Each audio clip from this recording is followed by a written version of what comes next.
You're listening to the I'm Busy Being Awesome podcast with Paula Engebretson, episode number 252. Hey, everybody. Welcome back to the podcast. Are you ready for another deep dive into sleep? As we know, sleep is such a significant obstacle for so many of us with ADHD brains. And as we explored last week, one of the major contributors to this struggle with sleep is something known as delayed sleep phase syndrome. Now, today, we're going to look through another angle when it comes to our struggles with sleep, and that is the familiar beast known as revenge bedtime procrastination. Now, even if you've never heard of this term before, I have a sneaking suspicion that you may know exactly what I'm talking about. I'm guessing that potentially revenge bedtime procrastination resonates deeply with many of us in the ADHD community. It is that all too familiar scenario where you find yourself staying up too late without any real reason behind it. And again, I have a feeling a lot of you are kind of nodding your heads going, oh yeah, I know that pattern well, because we've all been there, haven't we? Probably more times than we can count. But why? What drives this behavior? Why is revenge bedtime procrastination such a common experience for those of us with ADHD? Well, often it stems from, frankly, not having enough free time during the day due to work, other commitments. It doesn't really matter. What it comes down to is not having enough free time during the day, which then leads us to try and essentially, quote unquote, take back our time later into the night. Okay. So we start seeing that time in the evening as a means of feeling freedom against all the other commitments. And we take back that time into the night. But the downside is that there's a steep cost, which is our sleep health. So we tend to overcommit and have all these things on our day. We don't have enough time for ourselves. So we try and take back that time at night and then impact our sleep as a result. Now, in last week's episode, in episode 251, we dove into, as I mentioned, delayed sleep phase syndrome and the critical role that sleep hygiene plays in helping us get a good night of sleep. And if you heard that episode, you're probably not surprised when I remind us that establishing and maintaining good sleep habits is really crucial, especially for those of us with ADHD, since sleep plays such a key role in supporting our executive functions. And in fact, research makes it even clearer by showing us that challenges with sleep and sleep hygiene are frequently linked to bedtime procrastination. So as I mentioned last week, if you are struggling with revenge bedtime procrastination, examining your sleep habits and improving your sleep hygiene is a really important component. So just to jog everyone's memory from last week, I am going to give a quick recap of the steps that we can take to help improve our sleep hygiene strategies, because they'll be useful for today's topic too. And then if you want a deeper dive, I suggest checking back to episode 251 for exact step-by-steps. But as a quick recap, simple ways to help us improve our sleep hygiene include, number one, optimizing your bedroom. Okay, so making your bedroom an ideal sleep space and making sure that it's quiet and dark and cool. Number two, limiting exposure to screens and dimming the bright lights about a couple of hours before bedtime. This really helps to ensure that you're supporting your body's natural sleep-wake cycle. Number three is establishing a regular sleep schedule. Now, that doesn't mean that we have to wake up early and go to bed early. It just means maintaining regularity in the sleep that we're getting as much as possible. Okay, so whether you're a night owl or whether you're an early bird, it doesn't matter. The important thing is trying to maintain regularity in that sleep and wake time. Number four is creating a relaxing bedtime routine that you actually want to do, something that is calming, some sort of pre-ritual that you actually want to do to help you calm down and unwind any overstimulation. Number five, you might consider using something like Brain.fm to help quiet your mind before bed. So the music from brain.fm has specific beat patterns designed to shift your brain into a state of relaxation and sleep. And as I mentioned last week, if you want to check out brain.fm, I do have a free 30-day trial through the link in the show notes, so you can check that out. Number 6 is to be mindful of what you're eating and drinking around bedtime. Okay, so trying to avoid caffeine, heavy meals, nicotine before bed because they can disrupt your ability to fall asleep. And then in terms of alcohol, to avoid it because it can really impact the quality of your sleep later into the night.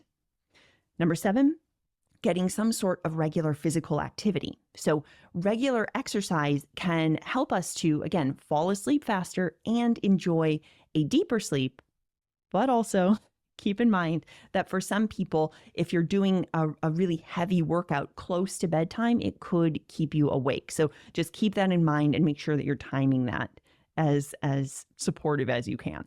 And then finally, last on our list is number 8, to use natural light to your advantage. So getting natural light in your eyes, especially in the early morning, and then also if you can at sunset, to help, again, regulate your circadian rhythms and promote better sleep quality. Okay, so again, many humans, not just ADHDers, struggle with good sleep hygiene and getting a good night's sleep. So if you notice that you are navigating that revenge bedtime procrastination, sleep hygiene might be one of the culprits, and it can be a great place to focus for some quick wins. Now, additionally, there are specific ADHD-related traits that can really further fuel this type of revenge bedtime procrastination. So with that in mind, let's unpack this a little bit and start better understanding what's going on and how we can address this, frankly, significant obstacle that tends to get in the way of us getting the sleep that we actually need. So the first main obstacle is time blindness and an overcommitted schedule.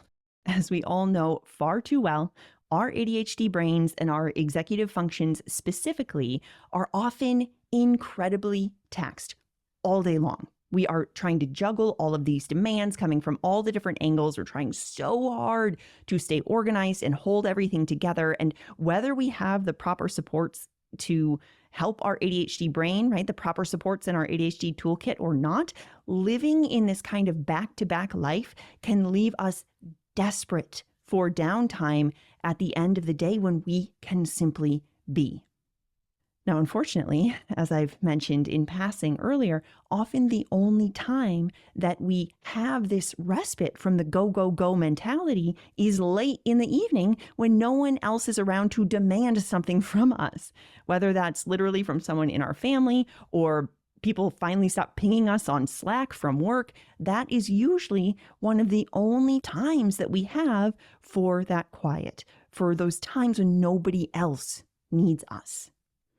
Again, you won't be surprised to hear when I say that most people I talk to, whether it is my clients or people who listen to the podcast or in the Instagram community, most people share how exhausted they feel on the daily, because they're not just managing their own schedules, but often we're trying to sync up with everyone else's too, and we're trying to pack in as much as possible. And this balancing act becomes a nearly impossible task because when we're taking into account an ADHD brain and our struggle with time blindness, and we're trying to map out what we have capacity for amidst this myriad of random tasks and competing deadlines and shifting schedules, it is just this Herculean effort. And if you're like me, you likely don't carve out enough time for these tasks, especially if they're new to you and you've never done them before, let alone leave yourself enough rest time or downtime at the end of the day. So by the time we reach the end of the day and it's technically time for bed, it's also our first real shot at any unstructured downtime. And let me tell you, 99.9% of the time, we're going to take that unstructured downtime rather than going to bed.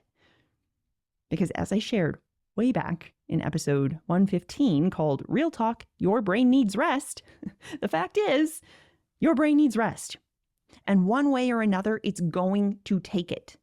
And it's probably going to take it in a form of checking out and scrolling and doing whatever it wants to, rather than needing to do all of the demanding executive function tasks to get you to sleep. Plus, like I just mentioned, most of us lack any semblance of executive function or decision making at the end of the day. That's why the brain is going to choose that pleasurable, quick dopamine hit, like scrolling or working on that fun project or gaming or whatever else it is that you like to do aside from sleep, because it provides that immediate delight that we have been craving all day long. So in other words, we are trying desperately to compensate for what feels like this major deficit in our personal time, in our relaxation time, and our basic need for sleep suffers because of it. All right, obstacle number 2 that our ADHD brains face when it comes to revenge bedtime procrastination is hyperfocus. Hyperfocus is this phenomenon that many of us experience on a regular basis. I talk about it in episode 234 called Hyperfocus in Adults with ADHD. And it is a situation where we are completely absorbed in an activity and our brain generally finds it particularly interesting or stimulating. And this intense concentration can make it incredibly difficult to break away from the task that we're doing, even if it's necessary to do so, or if we know our future self would really appreciate it if we would stop doing the thing. Okay. So first, why do ADHD brains slip into hyperfocus like this? Now, I won't go into it in depth here because you can go back and listen to episode 234 for all the ins and outs. I will link to it in the show notes. But for now, I will mention that hyperfocus often happens when our ADHD brains engage in those types of activities that we find especially stimulating or rewarding or enjoyable. So when our ADHD brains drop into this type of activity, again, especially if it's an activity that creates this sense of anticipation or that just right level of challenge, the brain releases dopamine, which then lights everything up and makes us want to focus on the thing even more. And this is especially important to note for those of us with ADHD brains because our brains have less dopamine naturally. So this means that when we are engaging in these types of enjoyable, stimulating activities that release relatively huge amounts of dopamine compared to what's naturally in our brain, we want to keep doing them that much more because it feels good in our brain. So how does this come into play when we think about revenge bedtime procrastination? Well, first of all, when our ADHD brains hyperfocus on this kind of activity late in the night, it can directly impact our sleep time, right? The engagement is so absorbing that it's hard to even notice the time passing, especially when we struggle with time blindness as well, and our bedtime gets pushed further and further back. Plus, on top of that, we have the mental stimulation of these different activities, and that makes it even harder to wind down and transition into a state where the mind is ready to sleep.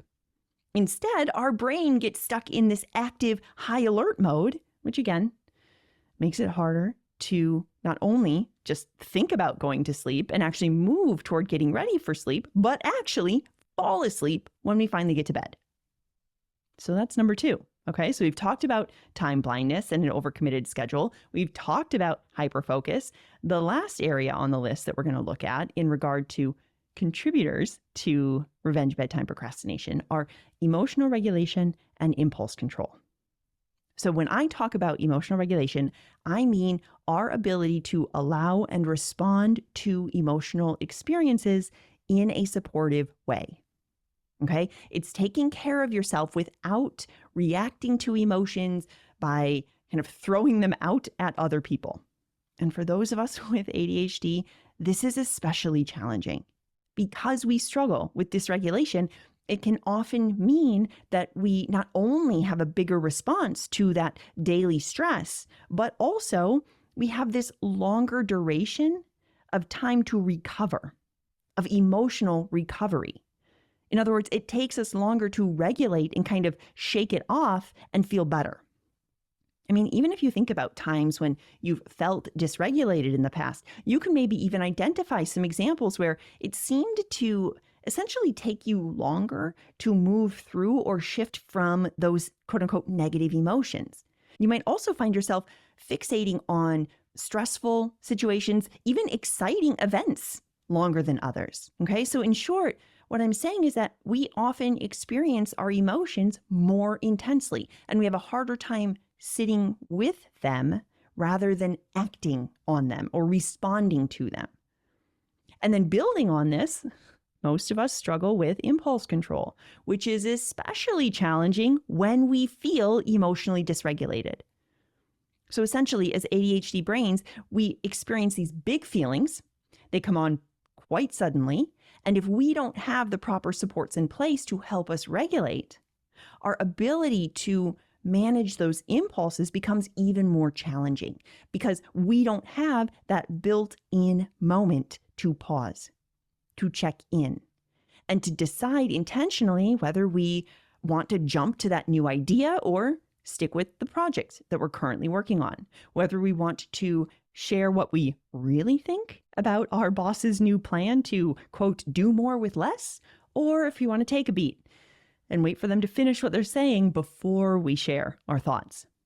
Or if we want to let the next episode on Netflix just keep playing despite it being way past our bedtime rather than turning it off and going to sleep.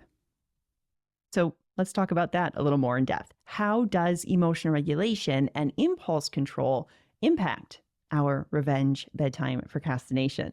Now, after just hearing everything I said, I'm sure you're not surprised to hear that both the emotional dysregulation and the challenges with impulse control can significantly impact our ability to both go to sleep and stay asleep.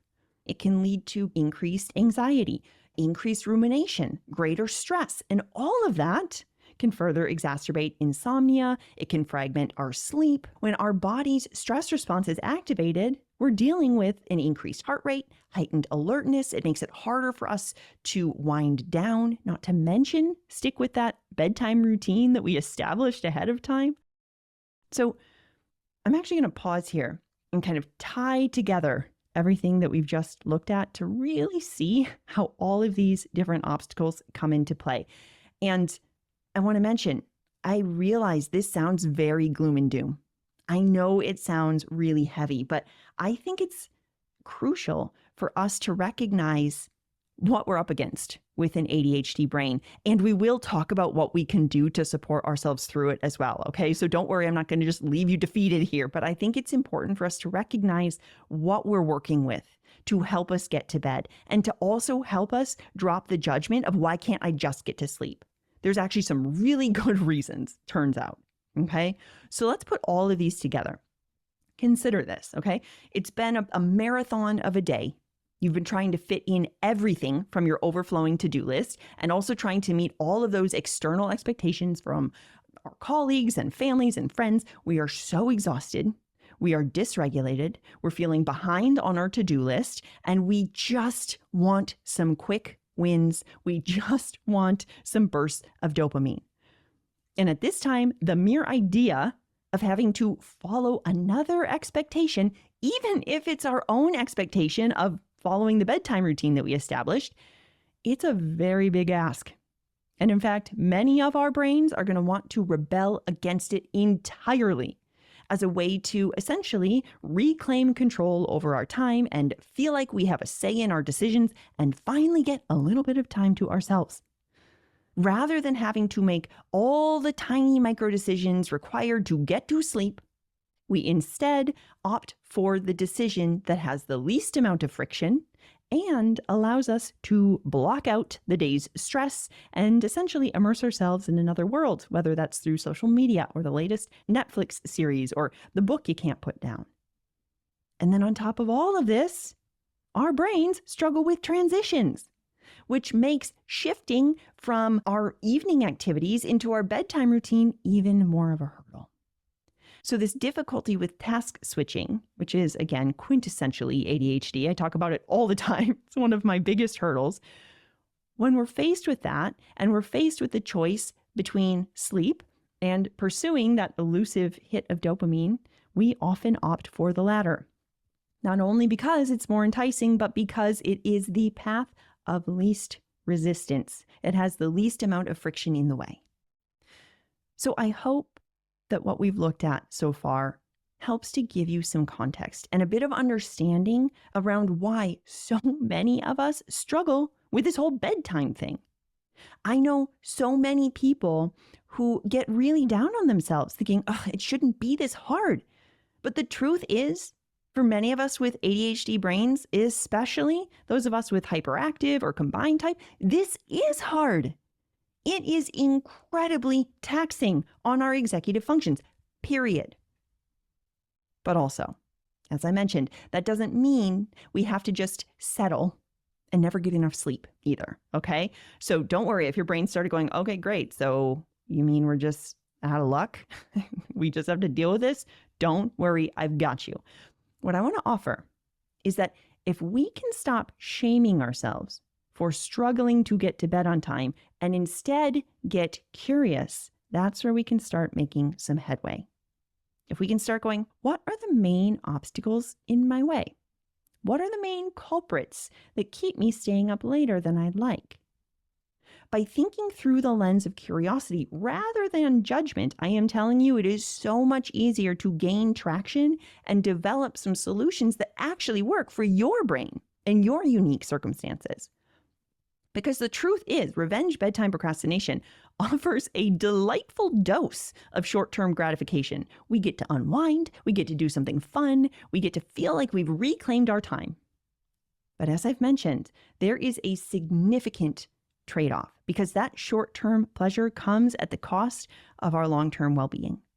With sleep specifically, regularly pushing back our bedtime, it can lead to chronic sleep deprivation. It can impact our executive functions, our mood, our physical health. It can magnify different comorbid sleep disorders like delayed sleep phase syndrome that we talked about last week.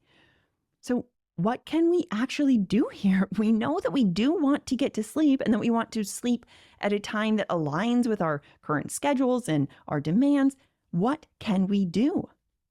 Again, as I mentioned, I think the first and most important thing to do is get really curious. What is in the way? What is the friction? How can we solve for it?